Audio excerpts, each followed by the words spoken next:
All right, so let's look at one more example of expectation and variance. We have two car dealerships, Tortoise and Hare, and both sell cars. And here is the statistics of their car sales.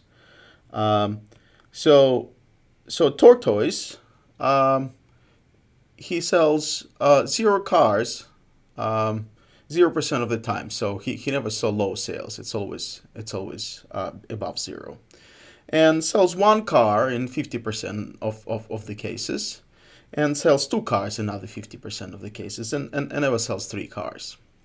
Here on the other side, sells zero cars 50% of the times, never sells one or two cars, and three cars is been sold 50% of the times.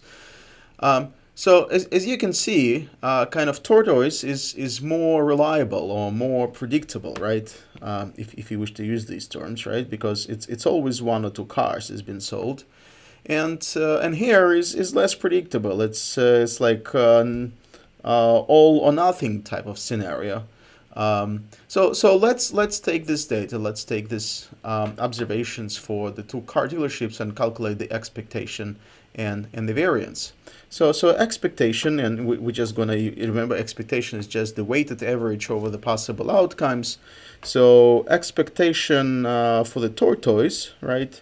So zero cars has been sold with zero probability, and one car has been sold with 50% probability, and two cars has been sold with 0%, 50% probability again.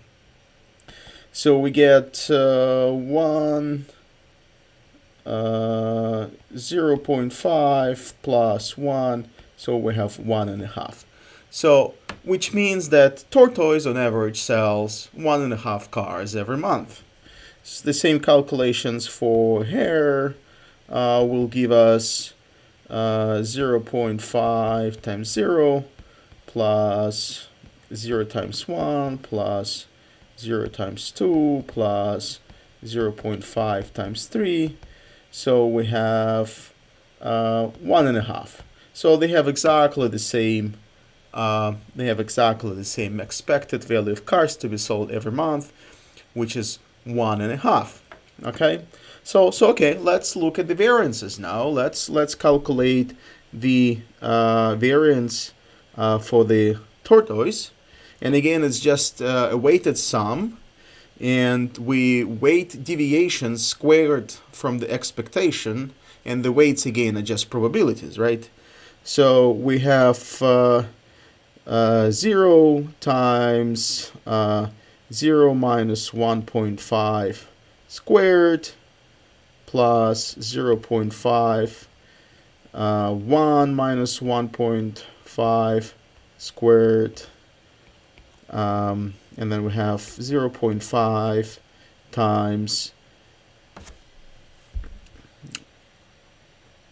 2 minus 1.5 squared plus 0 times 3 minus 1.5 squared. Okay, so we get this is irrelevant, this is irrelevant, so we have 0.5 times 0.5 squared plus 0.5 times 0.5 squared.